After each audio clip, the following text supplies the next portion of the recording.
back, a possible sign that Mueller might not fully trust Attorney General Barr. The breaking news: Chairman Nadler's House Judiciary Committee is talking directly with Mueller's team about coming to testify before the committee. Nothing has been finalized, but Mueller now in discussions with the Democrats, not just the Department of Justice. This news coming as Hillary Clinton says Bill Barr is acting like Trump's personal defense lawyer.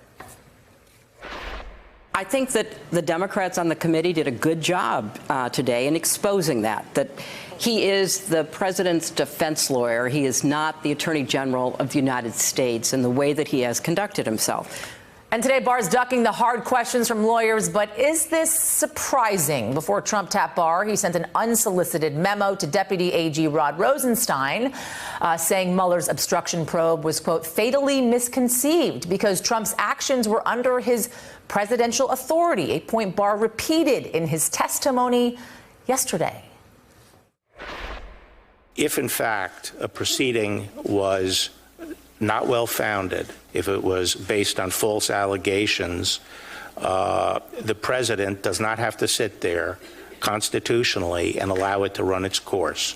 The president could terminate that proceeding, and it would not be a corrupt intent because he was being falsely accused.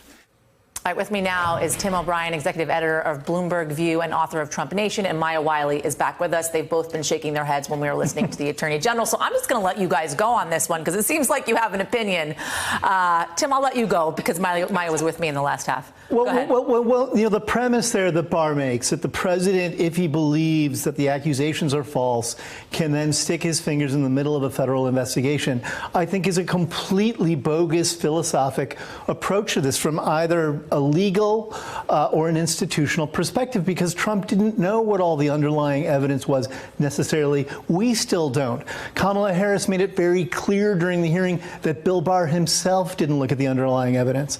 So I don't think the president gets to sit on essentially on a throne above the process and say, I know better than everyone else involved in this. If I feel it's going the wrong direction, I can derail it. It seems very basic to me, to put it in basic terms, that if there's an investigation that I don't like that was started about me, that I can go ahead and fire the person that is looking into me. Okay, I'm going to let them investigate and find out that I'm completely not guilty, right? Exactly. So if the president felt like this investigation was unjustified, then where is the evidence to back that claim up? Well, yes, exactly. It's like we didn't have a 2-year investigation with 30 some odd indictments and a whole bunch of guilty pleas and several people close to the president winding up in prison because there was just false accusation. And even Robert Mueller's report says we didn't have sufficient evidence to establish conspiracy with the Russian government, and then named 3 separate reasons why it was difficult to get sufficient evidence to determine whether or not there was, right? Which is, folks took the Fifth Amendment, people lied, witnesses were overseas and they couldn't get access to witnesses. All that says is, so we can't exonerate him either. But so when you have an Attorney General of the United States simply make the suggestion that a sitting president can remove the reason we have a special counsel is exactly for this reason.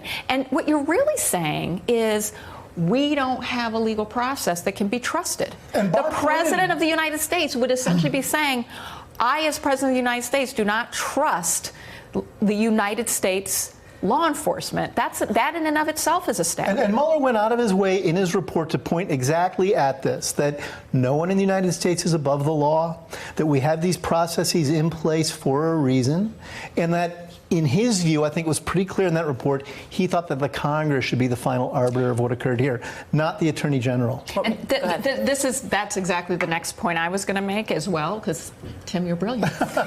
Which is that just a love fest here, everybody.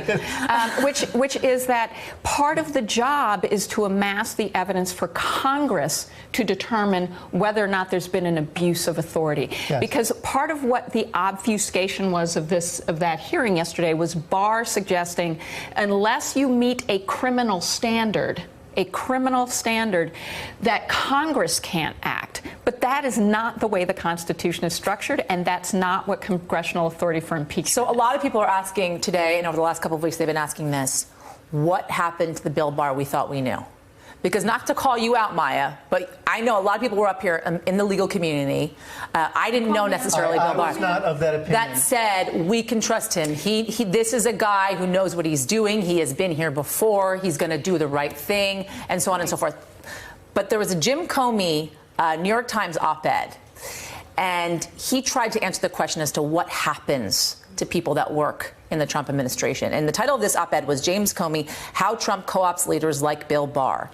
And here's a quote from it: Trump eats your soul in small bites. Go ahead. This behavior from Bill Barr didn't begin with his advisory role to Donald Trump. Bill Barr, during the Iran-Contra investigation, when he was George H.W. Bush's Attorney General, advised him how he could use pardons to prevent that investigation from rolling into the Oval Office. Bill Barr has a long history of using legal methods, maneuvers, decisions, philosophically, I think, because he believes in a strong imperial presidency, to derail congressional scrutiny and specifically to derail special counsel scrutiny. So this didn't happen because Donald Trump ate Bill Barr's soul. This is a meeting of the minds.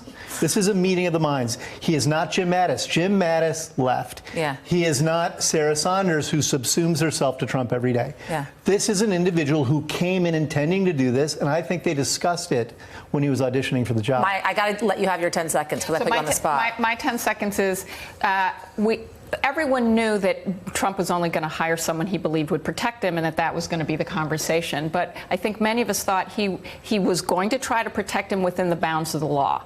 Lying to Congress, keeping information from Congress, and blocking Congress from doing its constitutional duty is not, it's a kind of boundary crossing we didn't think that one needed to do, even if you thought your job was to create the best legal path for the president. Yeah. All right. Tim. Hey, I'm Ari Melber from MSNBC. You can see more of our videos right here, or better yet, subscribe to our YouTube channel below. You could have been anywhere in the world, but you're here with us, and we appreciate that.